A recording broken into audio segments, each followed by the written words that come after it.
नमस्कार, मैं हूं आपके साथ प्रिया सिन्हा। हमारे खास प्रोग्राम क्या कहते हैं नरेंद्र मोदी में आज आपको सुनवाएंगे पीएम मोदी का वो ऐतिहासिक भाषण जो उन्होंने 10 फरवरी 2017 को हरिद्वार में दिया।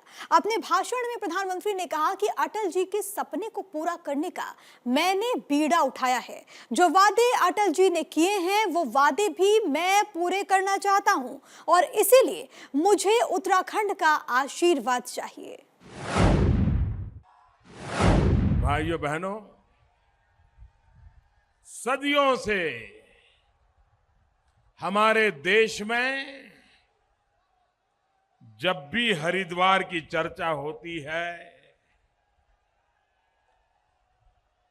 इस देवभूमि का नाम लिया जाता है, तो देवभूमि कहते ही कश्मीर से कन्याकुमारी, हिंदुस्तान के किसी भी कोने में कोई भी हिंदुस्तानी होगा, देवभूमि कहते ही उसको हरिद्वार, गंगा जी, मठ मंदिर, ये बर्फीली चोटियां, ये हरी भरी दुनिया, योग, ऋषि, मुनि, यही सबसे पहले याद आता है। देवभूमि को याद करते ही एक पवित्रता का भाव मन में उमड़ करके आता है। लेकिन भाइयों बहनों, आज वक्त बदल चुका है। अब वो दिन नहीं रहे। आज देवभूमि बोलते ही दागी सरकार दिखाई देती है। दागी सरकार। इस दागी सरकार की छाया ने हजारों वर्ष की तपस्या से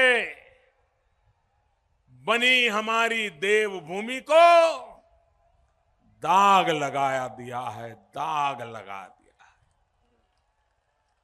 भाइयों बहनों, आप मुझे बताइए, देवभूमि की पुनः प्रतिष्ठा होनी चाहिए कि नहीं? पूरी ताकत से बताइए। देवभूमि की पुनः प्रतिष्ठा होनी चाहिए कि नहीं होनी चाहिए? देवभूमि पर दागी सरकार की साया हटनी चाहिए कि नहीं हटनी चाहिए? ये देवभूमि की पवित्रता पर हर हिंदुस्तानी का हक है कि नहीं है? देवभूमि के लोग भी इस पवित्रता को दुनिया को बांटना चाहते हैं कि नहीं चाहते हैं? लेकिन एक दागी सरकार इसने इस देवभूमि की तपस्या को कलंकित करके रखा हुआ है। दाग की साया उस पर सवार है। और इसलिए भाइयों बहनों, सवाल राजनीति का नहीं है, सवाल दल का नहीं है, सवाल उम्मीदवार का नहीं है। मुद्दा इस बात का है, पूरा हिंदुस्तान देवभूमि के लिए गर्व करे। ऐसी देवभूमि बनाना हम सबका दायित्व है।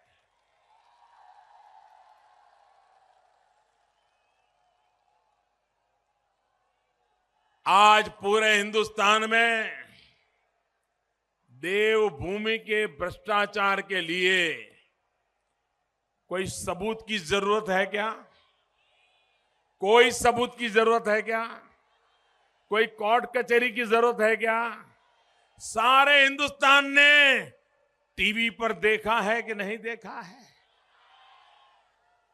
क्या ऐसा भ्रष्टाचार जहां पनपा हो? और दुख तो इस बात का है कि सरकार के मुखिया को इसकी जरा सा भी चिंता नहीं है।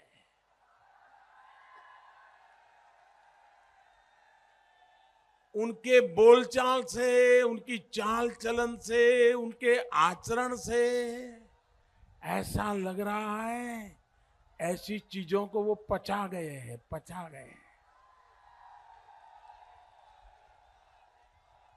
भाइयों बहनों, अगर किसी की गलती हो भी जाए तो भी उसका आत्मा उसको कोसता है, और पकड़ा जाए तो शर्मिंदगी महसूस करता है। मैंने ऐसा कोई राजनेता नहीं देखा जो इस देवभूमि पे बैठा हुआ है जिसको इसकी कोई परवाह नहीं, कोई शर्म नहीं, कोई चिंता नहीं। ये तो चलता रहता है। ये चलने देना है क्या? ये चलने देना है क्या? ये चलने देना है क्या? उनकी चलती होनी चाहिए कि नहीं होनी चाहिए? ये जाने चाहिए कि नहीं जाने चाहिए? निकालोगे? पक्का निकालोगे? भाइयों बहनों, हम परिवार के जो लोग होंगे उन्होंने देखा होगा कि बालक घर में पैदा होता है, उड़ता है, बैठता है, कहीं गीला कर देता है, गंदा कर देता है। हर माँ बाप मानता है भाई चलता है, चलो भाई। बच्चा 12-13 साल का होता है तब तक एक अलग नजरिए से देखा जाता है, लेकिन जैसे ही घर में बेटा या बेटी 16 साल के हो जाते हैं तो मां बाप बड़े जागरूक हो जाते हैं।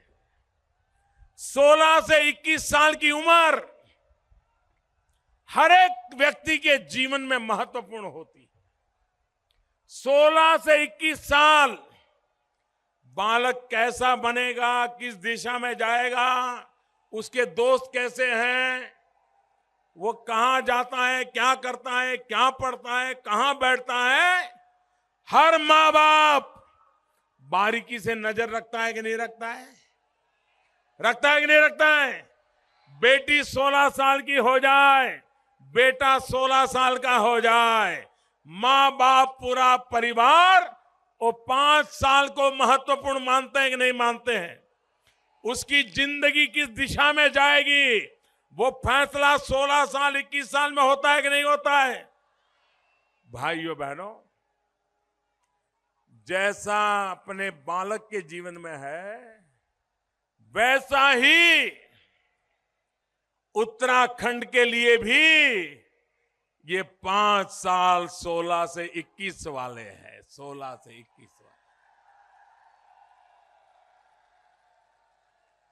अब तक जो हुआ सो हुआ, लेकिन ये 16 से 21 साल की इस उत्तराखंड की उम्र ऐसी है, अगर इस समय ठीक से संभाल लिया, ठीक से संवार लिया तो 21 साल के बाद ये उत्तराखंड पूरे हिंदुस्तान को संभाल लेगा। ये मैं आपको विश्वास दिलाता हूं। बड़ा महत्वपूर्ण समय है भाइयों बहनों। घर में बच्चे के लिए 16 साल के 21 साल के 5 साल जितनी जागरूकता के साथ हम सोचते हैं, उत्तराखंड के भी ये 16 से 21 साल की उम्र बड़ी महत्वपूर्ण है। और इसलिए ये चुनाव उत्तराखंड 16 से 21 में किस करवट जाएगा, कौन सी ताकत से खड़ा होगा, उसकी कद काठी कैसी बनेगी, ये समय तय करने का है। और इसलिए पहले जो हुआ सो हुआ, अब उत्तराखंड को रत्ती भर भी ये 5 साल गंवाने नहीं चाहिए। भाइयों बहनों, अटल बिहारी वाजपेयी उन्होंने 3 राज्य बनाए। छत्तीसगढ़, झारखंड, भाइयों बहनों, उत्तराखंड को भी अटल जी के आशीर्वाद रहे।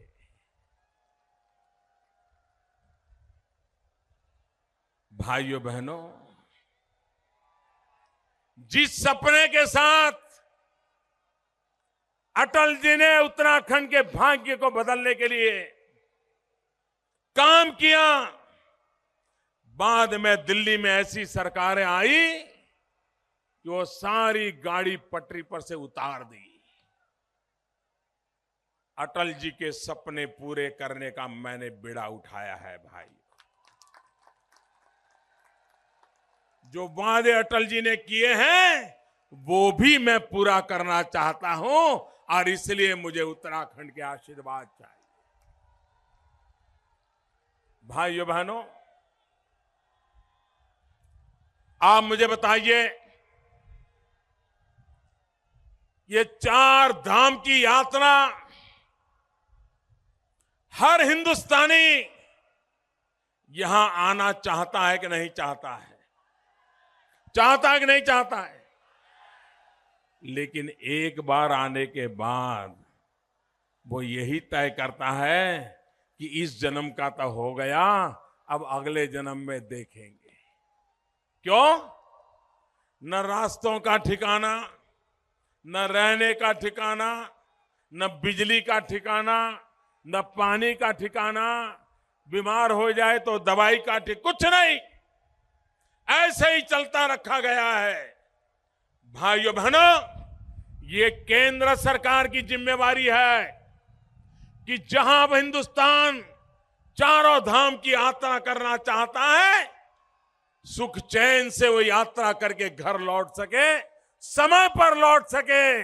और इसलिए 12,000 करोड़ रुपया लगा करके 4 धाम को आधुनिक रस्तों से जोड़ने का काम हमने बीड़ा उठाया है। भाइयों बहनों, यहां का पानी, यहां की जवानी,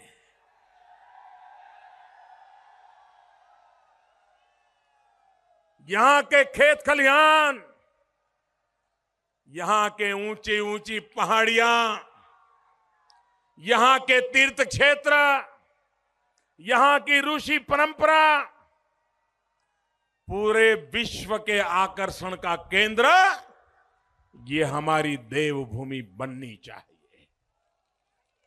लेकिन किसी ने सोचा नहीं।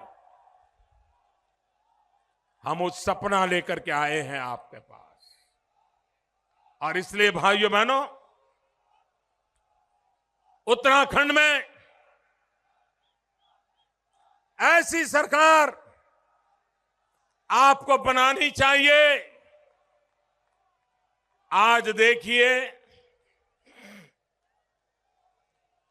पिछले 5 साल में उत्तराखंड का जो हाल हुआ है, कोई मामूली व्यक्ति इस बुरे हाल में से उत्तराखंड को बाहर नहीं निकाल पाएगा। ऐसे गड्ढे में डाल दिया, ऐसे गड्ढे में डाल दिया है, उसको बाहर निकालने के लिए डबल इंजन की जरूरत है, डबल इंजन की।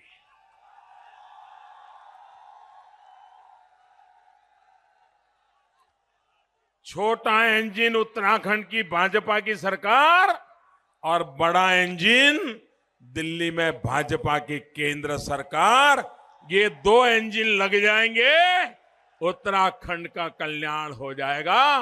ये मैं आपको कहने आया हूं।